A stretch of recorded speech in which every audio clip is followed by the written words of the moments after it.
합독하시겠습니다. 사울이 갑자기 땅에 완전히 엎드려지니 이는 사무엘의 말로 말미암아 심히 두려워함이요 또 그의 기력이 다하였으니 이는 그가 하루 밤낮을 음식을 먹지 못하였음이니라.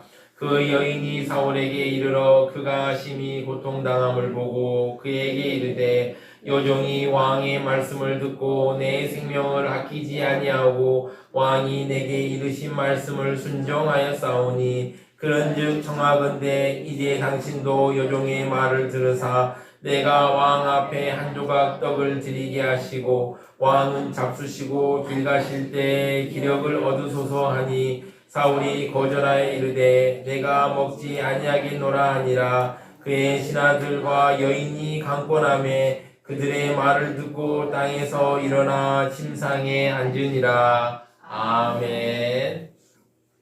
성스러운 주일 아침에 거룩하신 주의 전에 오신 사랑하는 스마트교회 성도님들 한 분 한 분마다 하나님의 사랑과 은혜와 축복이 넘쳐나시기를 진심으로 축원합니다. 지난 한 주 동안 평안하셨는지요? 아멘. 네, 좋습니다. 아멘. 네. 항상 여러분들 제가 항상 날마다 한 분 한 분 이름 불러가면서 기도하고 있습니다. 걱정하지 마시고 지금 조금 좀 어려움이 있더라도 박 목사가 기도하고 있지라고 생각하시면서 좀 힘내시고 나아가시길 바랍니다. 옆에 있는 분들에게 하나님 은혜 가운데 따뜻한 연말 보내세요라고 인사해 주시기 바랍니다. 하나님의 은혜 가운데 따뜻한 연말 보내세요. 네, 아멘. 아이고, 천천히. 괜찮습니다. 다 괜찮습니다. 네, 이렇게 우리 성도, 귀한 성도님들 한 분 한 분 얼굴 볼 때마다 얼마나 저는 좋은지 모르겠습니다.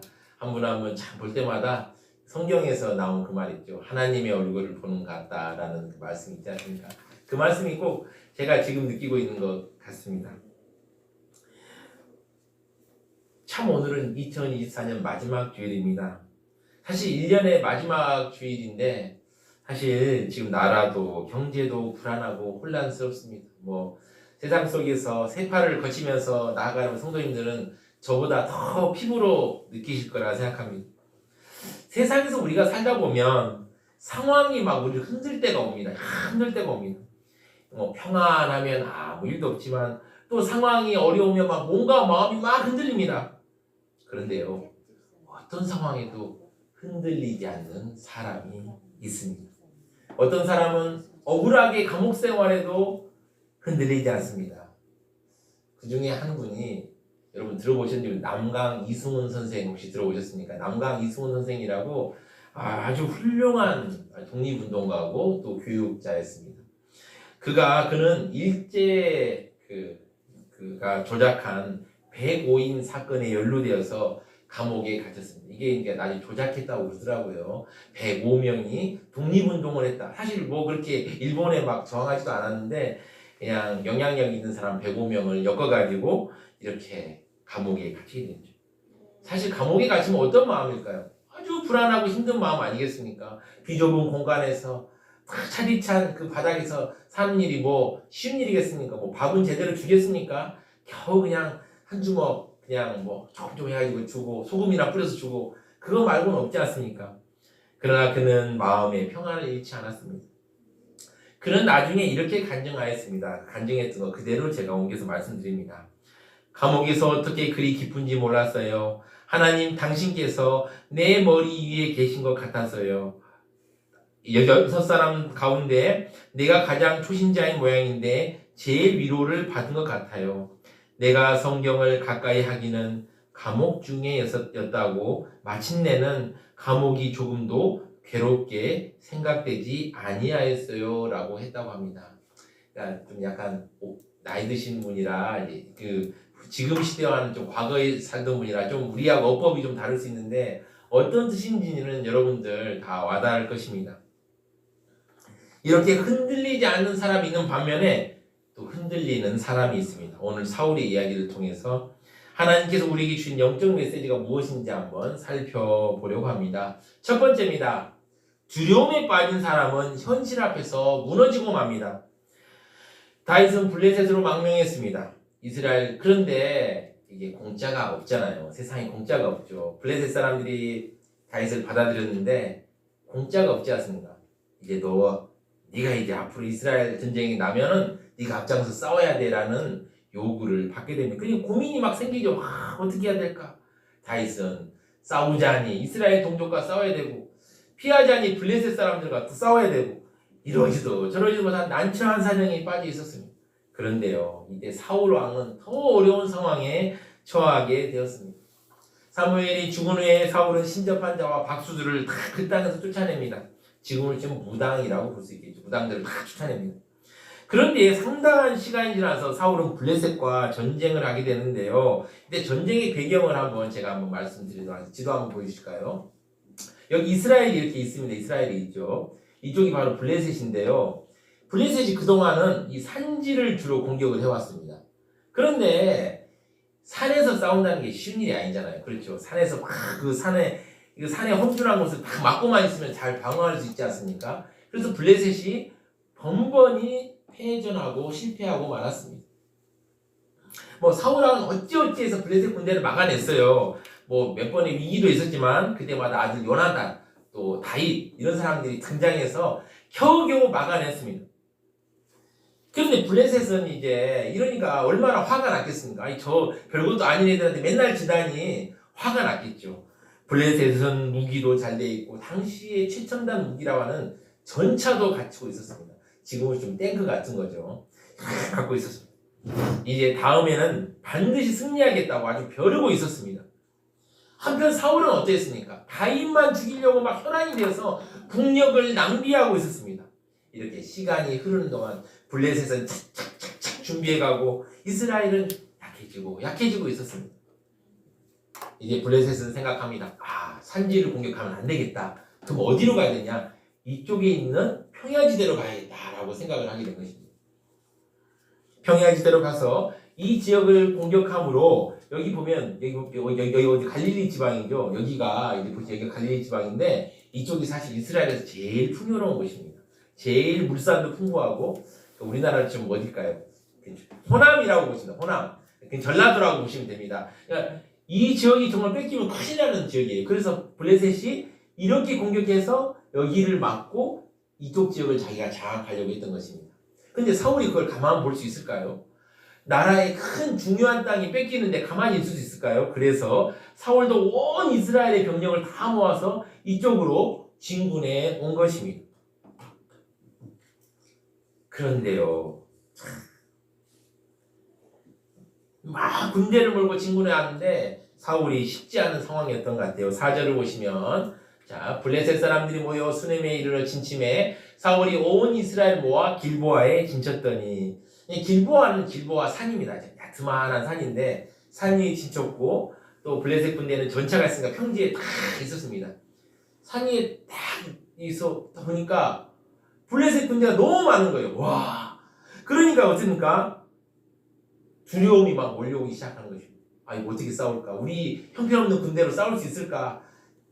그렇게 두려움이 몰려왔죠. 그러냐, 그제서야 이제 하나님께 막 묻기 시작하는 것인데 어떻게 할까요? 그런데 평소에 하나님을 멀리하였는데 갑자기 하나님께 물어보니 응답이 오겠습니까? 안 오죠. 그래서 6절을 보시면 사울이 여호와께 묻자오되 여호와께서 꿈으로도 우림으로도 선지자로도 그에게 대답하지 아니하심으로 이렇게 대답하지 않자 사울이 내가 잘못됐구나 회개를 해야 되는데 회개하지 않고 다른 이상한 또 방법을 찾습니다. 어떤 방법을 찾냐면 신접한 여인을 찾을 것을 부탁하였습니다. 이 여인 신접한 여인이라는 게 그냥 여인이 아닙니다. 신접한 여인들 가운데서도 아주 영험한 사람을 찾으라는 것입니다. 7절을 보시면 사울이 그의 신하들에게 이르되 나를 위하여 신접한 여인을 찾으라. 내가 그리로 와서 그에게 물이리라 하니 그의 신하들이 그에게 이르되 보소서 엔돌에 신접한 여인이 있나이다. 이런 말을 듣고 사울이 다른 옷을 입어서 변장을 합니다. 그리고 그 여인을 만나서 사람을 불러올리라라고 부탁합니다. 이것을 통해서 우리가 무엇을 알 수 있냐면 사울이 하나님을 섬긴다고 말하면서도 주술에 깊게 빠져 있음을 알 수 있습니다. 사울이 죽은 자를 불러오라는 것은 그가 하나님도 숭배하고 망자의 영도 숭배하는 그런 이중적인 사람이었다는 사실을 알 수 있죠. 그런데 여인에게 가서 부탁을 하는데 여인이 들어주겠습니까? 앞서 말했죠. 사울이 신접한 자와 박수를 다 쫓아냈다고요. 쫓아냈는데 이걸 내가 들어주면 내가 벌을 받을 수 있다 생각해서 거절합니다. 그래서 사울이 간청하죠. 이 일로는 내가 벌을 받지 않고 내가 맹세한다라고 말합니다. 이 맹세를 듣고 여인이 말합니다. 내가 누구를 불러올리라. 이제 초혼이죠, 이게. 그러니까 사울이 사무엘을 불러달라고 말합니다. 그러자 그 여인이 알게 된 거죠. 지금 나에게 말하는 사람이 사울 왕이구나 알게 되었습니다. 예수님께서는 부자와 나사로를 비유해서 분명하게 말씀하셨습니다. 누가복음 16장 26절을 보면 그뿐 아니라 너희와 우리 사이에 큰 구렁텅이가 있어 여기서 너에게 건너가고자 하되 갈 수 없고 거기서 우리에게 건너올 수도 없게 하였느니라. 사람이 한번 죽으면 그 영혼은 지상세계를 떠나서 낙원이나 음부에 가게 되고 더 이상 이 세상 사람들과 접촉할 수 없습니다. 그래서 영혼을 불러들인다는 것은 사실 말도 안 되는 일입니다. 이 말도 안 되는 일을 막기 위해서 사울 자신이 신접한 자와 박수들을 다 쫓아냈습니다. 그런데 지금 자신의 그런 원칙보다도 다 버릴 만큼 사울의 마음이 완전히 무너졌습니다. 사랑하는 성도 여러분, 두려움은 덫과 같습니다. 두려워한다는 건 우리가 덫에 걸리는 것과 같습니다. 짐승이 덫에 걸리면 어떻게 됩니까? 발버둥 치다가 결국 죽게 되죠. 성도가 두려움에 사로잡히면 이와 같은 일이 일어납니다. 오늘 성경은 사울이 두려움에 사로잡혀서 완전히 무너지는 모습을 보여줍니다. 생각해 보세요. 사울이 3절에서 신접한 자와 박수를 그 땅에 쫓아냈을 때만 해도 그들을 사람 취급도 하지 않았습니다. 그러나 이제는 그들에게 자비를 구걸해야 하는 처지가 되고 말았습니다. 따지고 보면 이 모든 일이 다 사울이 자초한 일입니다. 사울이 제사장들을 다 죽였기 때문에 하나님의 뜻을 알 수 있는 우림과 둠밈도 다윗에게 넘어갔고 하나님을 떠나 자기 멋대로 나라를 통치하다 보니 점점 더 안 좋은 상황으로 흘러가게 되었던 것입니다. 하나님을 떠나면 그때는 주일날 교회도 안 가니까 좋겠다라고 생각할 수 있는데요. 근데 결국 엄청난 두려움에 사로잡히게 됩니다. 왜냐하면 사단은 사람을 그냥 놔두지 않기 때문입니다. 그리고 사람의 정신도 완전히 무너뜨리게 됩니다. 두 번째입니다. 두려움에 사로잡힌 사람은 결국 미혹의 영에 사로잡히게 됩니다. 어쨌든 여인은 사무엘이라고 칭하는 영을 불러 올립니다. 이 사람의 영혼은 죽고 나서는 이 세상 사람과 교류할 수가 없습니다. 사실 그래서 엔돌에 신접한 여인이 본 사무엘의 영은 성경학자들은 사단이 조작하는 거짓된 영이라고 말하고 있습니다. 사무엘은 83세의 나이로 죽었기 때문에 사단은 거짓 영을 늙은 남자의 모습으로 등장시켰습니다. 사울도 여인도 하나님을 믿지 않고 주술로 문제를 해결하려는 생각을 가지고 있기 때문에 거짓 것을 믿게 되었습니다. 사무엘을 가장하고 땅에 올라온 거짓된 영은 사울과 대화합니다. 사울은 지금 어떤 심정일까요? 도와달라고 막 간청을 합니다. 15절을 보시면 사무엘이 사울에게 이르되 내가 어찌하여 나를 불러오셔서 나를 성가시게 하느냐 하니 사울이 답하되 나는 심히 다급하니이다. 블레셋 사람들은 나를 향하여 군대를 일으켰고 군대들이 하나님은 나를 떠나서는 다시는 선지자로도 꿈으로도 내게 대답하지 아니하시기로 내가 행할 일을 알아보려고 당신을 불러 올렸나이다 하더라. 그런데요, 이 사무엘이라 하는 이 거짓된 영의 대답은 아주 냉정하게 말합니다. 16절을 보시면 사무엘이 이르되 여호와께서 너를 떠나 내 대적이 되셨거늘 내가 어찌하여 내게 묻느냐. 사무엘이라고 가장하고 등장한 거짓된 영도 사울의 절망적인 상태를 알고 있었습니다. 여러분, 예수님을 가장 먼저 알아보는 건 누굽니까? 악한 영들이 예수님을 제일 먼저 알아봤습니다. 그처럼 거짓된 영도 사울이 하나님을 떠난 것을 알고 있었습니다. 우리가 하나님과의 관계는 딱 두 가지밖에 없습니다. 하나님과 동행하든지 아니면 하나님을 떠나든지 두 가지밖에 없습니다. 양자 가운데 하나의 선택만 있을 뿐입니다. 지금 사울은 하나님을 떠났습니다. 그러니 이제 망할 일만 남았던 것입니다. 그러면서 그 거짓된 영은 계속 말합니다. 17절을 보시면 여호와께서 나를 통하여 말씀하신 대로 내게 행하사 나라를 내 손에 떼어 내 이웃 다윗에게 주셨느니라. 여러분, 오해하지 말 것은 사단도 성경을 잘합니다. 우리보다 더 잘 알아요, 성경을. 그래서 속기 정말 쉽습니다. 그래서 조심해야 될 이유가 여기 있는데요. 얼핏 들으면 맞는 말만 한다고 생각할 수 있는데 지금 거짓된 영이 사울에게 이렇게 말한 이유는 사울을 완전히 멸망시키기 위해서, 사울을 완전하게 절망으로 빠뜨리기 위해서 이렇게 말을 하고 있는 것입니다. 18절 19절을 보시면 내가 여호와의 목소리를 순종하지 아니하고 그의 진노를 아말렉에게 쏟지 아니하였으므로 여호와께서 오늘 이 일을 내게 행하셨고 여호와께서 이스라엘을 너와 함께 블레셋 사람의 손에 넘기시리니 내일 너와 내 아들들이 나와 함께 있으리라. 여호와께서 또 이스라엘 군대를 블레셋 사람들의 손에 넘기시리라 하는지라. 이게요, 결과적으로 보면 이 말대로 거의 이루어지는 것 같아 보이긴 하지만 사실 아들들 중에 죽지 않은 아들도 있고요. 또 이스라엘 군대가 다 죽거나 패하지는 않습니다. 많은 군대가 또 살아남습니다. 어쨌든 이런 충격적인 말을 들으니까 사울이 어떻게 됩니까? 이 미혹의 영이 아주 그 사람을 아주 절망스럽게 이렇게 막 말을 하니까 사울이 쓰러지게 됩니다. 20절을 보시면 사울이 갑자기 땅에 완전히 엎드려지니 이는 사무엘의 말로 말미암아 심히 두려워하며 또 그의 기력이 다했으니 이는 그가 하루 밤낮을 음식을 먹지 못하였음이니라. 거짓된 영은 사실 일시적으로 좋은 말을 하기도 합니다. 그래서 사람들이 주술에 빠지는 거죠. 그러나 결국 사람을 절망의 구렁텅이로 밀어버립니다. 이제 사울은 육체적으로 정신적으로 일어날 수 없는 완전한 절망에 빠지고 말았습니다. 이렇게 왕이 쓰러지자 얼마나 주변 사람들이 놀랬겠습니까? 21절 22절을 보시면 그 여인이 사울에게 이르러 그가 심히 고통당함을 보고 그에게 이르되 요종이 왕의 말씀을 듣고 내 생명을 아끼지 아니하고 왕이 내게 이르신 말씀을 순종하였사오니 22절 그런즉 청하건대 이제 당신도 요종의 말을 들으사 내가 왕 앞에 한 조각 떡을 드리게 하시고 왕은 잡수시고 길 가실 때 기력을 얻으소서 하니. 왕이 이대로 가면 죽을 수 있다는 생각이 들자 음식을 먹을 것을 권했습니다. 사울은 지금 죽고 싶었습니다. 아니 그냥 먹지 않고 이대로 죽어버렸으면 좋겠다고 생각했습니다. 그러나 지켜보는 이들은 왕을 그렇게 둘 수 없었습니다.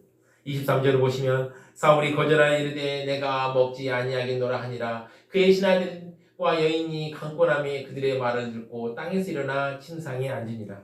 겨우 이제 기운을 차리고 앉는 거죠. 그러자 여인은 사울과 신하들에서 음식을 주면 24절을 보시면 여인의 집에 살찐 송아지가 있으므로 그것을 급히 잡고 가루를 가져다가 뭉쳐 무교병을 만들고 구워서 그리고 25절을 보시면 사울 앞에와 그의 신하들 앞에 내놓으니 그들이 먹고 일어나서 그 밤에 가니라. 아멘. 하나님을 떠난 사람은 두려움에 사로잡히게 되고 모든 것이 무너집니다. 사람은 하나님을 떠나서는 살 수 없는 존재입니다. 하나님께서 창조할 때부터 그렇게 만들어 놓으셨습니다. 그래서 사람이 하나님을 떠나면 두려움이 오게 되어 있습니다. 지금 사울은 미혹영에 사로잡혀서 자신의 이 몸과 영혼을 다 내어주었습니다. 두려움이 이렇게 무서운 것입니다. 그래서 하나님을 의지하지 않고 계속 두려움에 빠진다면 문제입니다. 이 모든 두려움을 극복할 수 있는 유일한 길은 오직 하나님을 의지하는 것입니다. 하나님을 의지하고 두려움에서 이겨야 합니다. 이것을 생각하며 우리 찬양 하나 하겠습니다. 나의 힘이 되신 여호와여, 힘차게 찬양하시겠습니다. 박수를 찬양하시겠습니다.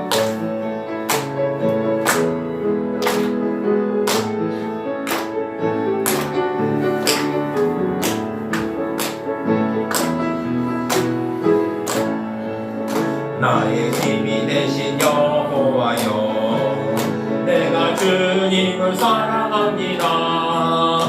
주는 나의 반석이시며 나의 요새시라.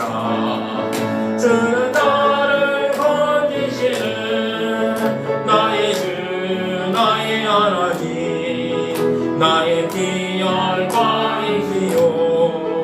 나의 방 되시라. 나의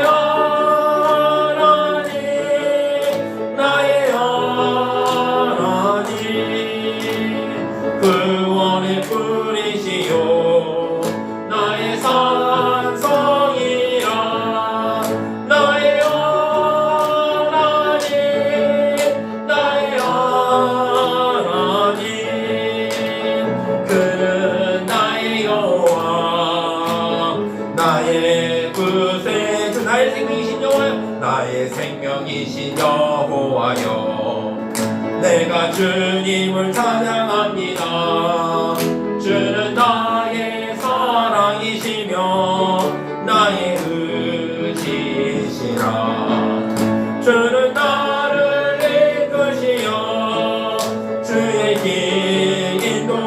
주시며 나의 생의 목자 되시니 내가 따르리라.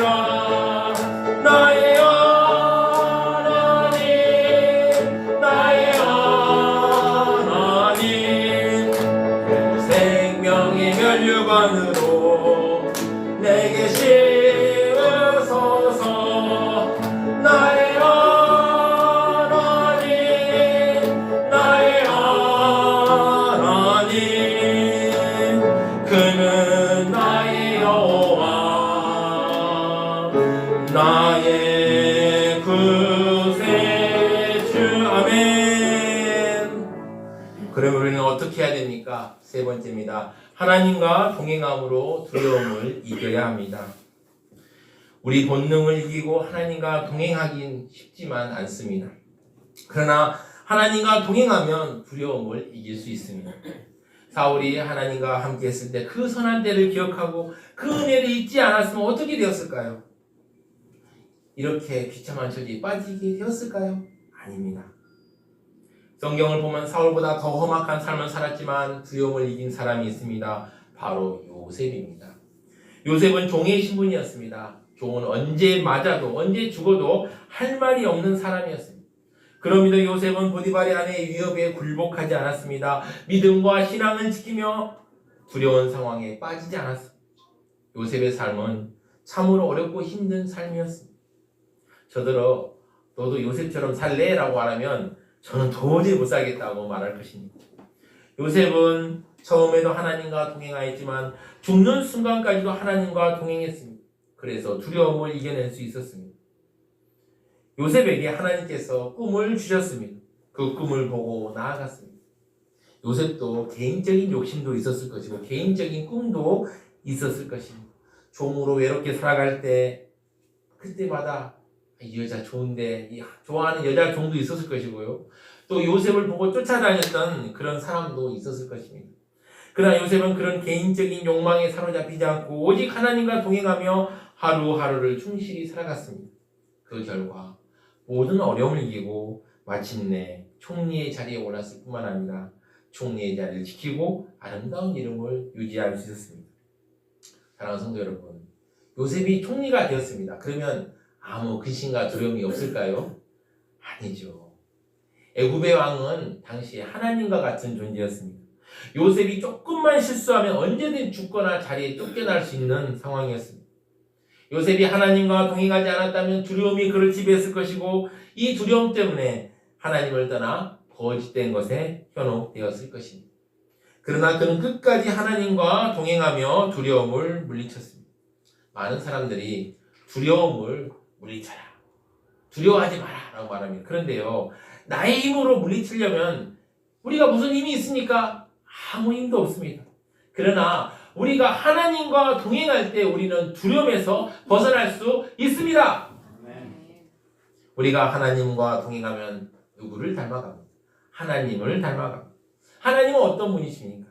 사랑 그 자체 아닙니까? 그래서 우리도 사랑하게 됩니다.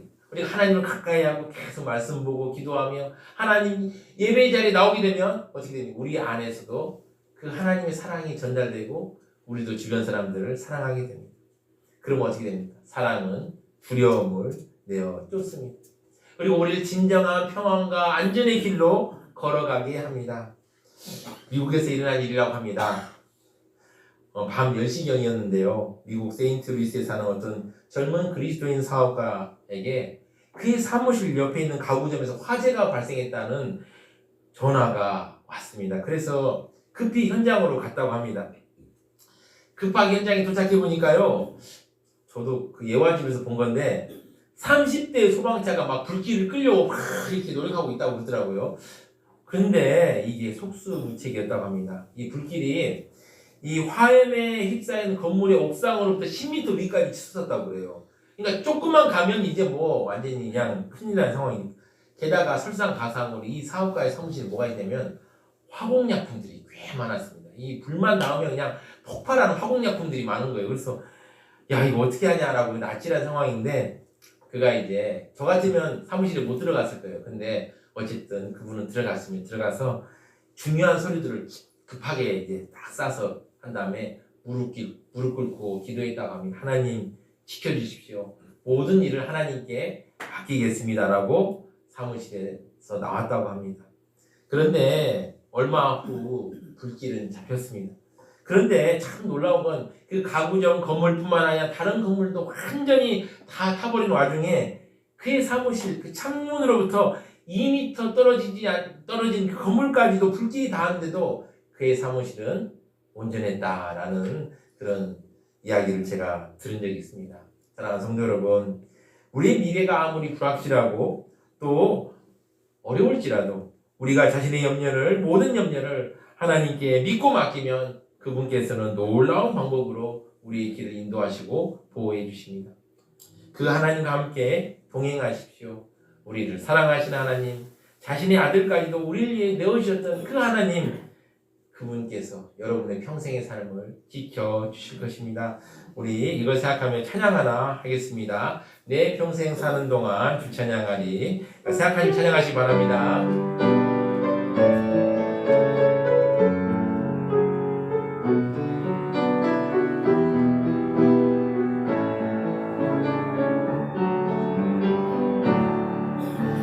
내 평생 사는 동안 주 찬양하리. 여호와 하나님 내 주를 찬양하리.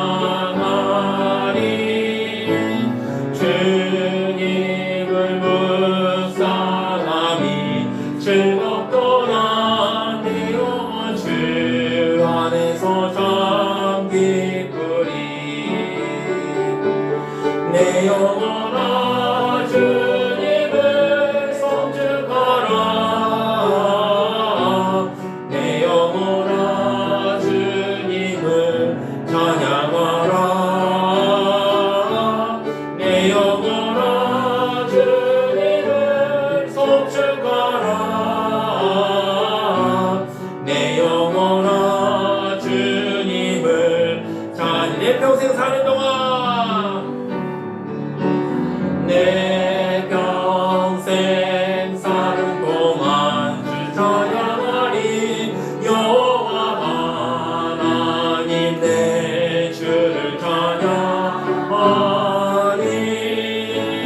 주님을 묵상함이 즐겁도다. 내 영혼 주 안에서 참 기쁘리. 내 영혼아 주님을 송축하라. 내 영혼아 주님을 찬양하라. 내 영혼아 주님을 송축하라. 내 영혼아 주님을 찬양하라. 사랑하는 소망기 성도 여러분, 지금 마음에 두려움이 조금씩 스며들고 있지는 않으신지요? 내가 뒤처지면 어쩌지? 내가 이대로 있으면 안 되는데 뭔가 해야 하는 거 아닌가? 무리해서 나를 몰아붙여야 하는 거 아닌가? 잠을 줄여가며 치열하게 살아야 하는 것 아닌가? 때때로 우리가 어떤 일을 하기 위해서 잠도 줄여야 할 때가 있고 무리해서 해야 될 때도 있습니다.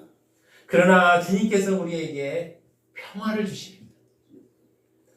제가 찬양 하나 준비했는데 한번 들어보시겠습니까? 네. 네. 네. 네. 지금 준비했는데, 네. 그냥 버튼만 누르시면 됩니다. 거기다가. 네. 다시 띄워주시고요. 네. 다시 띄워주시고. 네. 네. 이게 PPT 안에 동영상을 넣어가지고, 좀 어제 분명히 연습했는데 안 되네요. 네, 한 번만 더. 네. 네. 네. 잠깐만요. 기다려 주십시오. 네. 너무 좋은 찬양이라 우리 같이 듣고 싶어서 제가 준비했습니다. 네. 주님이 주신 평화를 생각하며 또 네, 꼭 들어주시기 바랍니다. 네. 빨리 좀 부탁드립니다. 네.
아멘.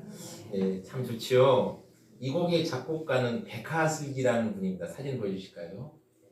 이 백하슬기라는 분인데요. 참 좋은 곡을 많이 썼습니다. 이분이 중학교에 들어갔는데요. 명문 중학교에 들어간 것 같습니다. 그런데 한 반에 50명이 있는데 이분이 49등을 했습니다.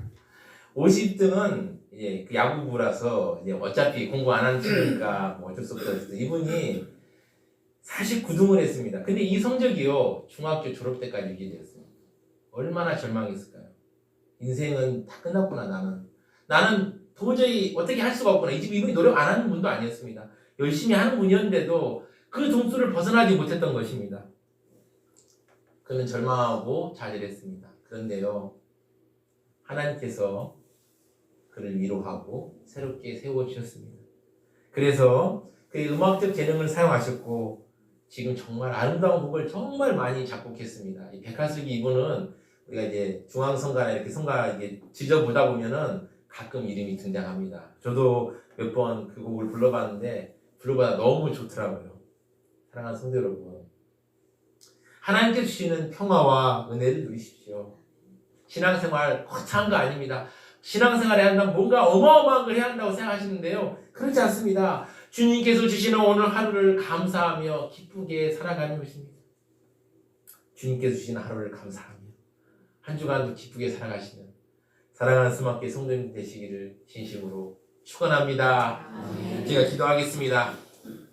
주님께서 주시는 하루를 감사하며 두려움에 벗어나 날마다 기쁘게 살아갈 수 있도록 이 기도 제목 두고 주여 한번 외치고 힘차게 기도하시겠습니다. 주여! 주님 붙잡아 주시고 아버지 함께하여 주시옵소서. 주님께서 주시는 하루를 아버지 오늘도 감사하며 나아갑니다.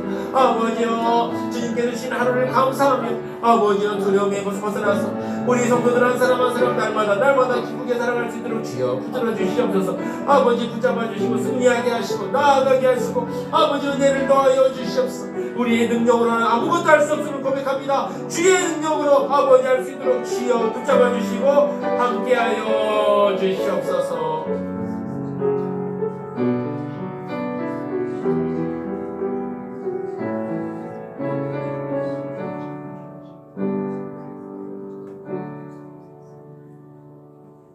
사랑과 은혜가 충만하신 하나님 아버지, 오늘 말씀을 통해서 두려움이 얼마나 무서운지 알게 하시니 감사합니다.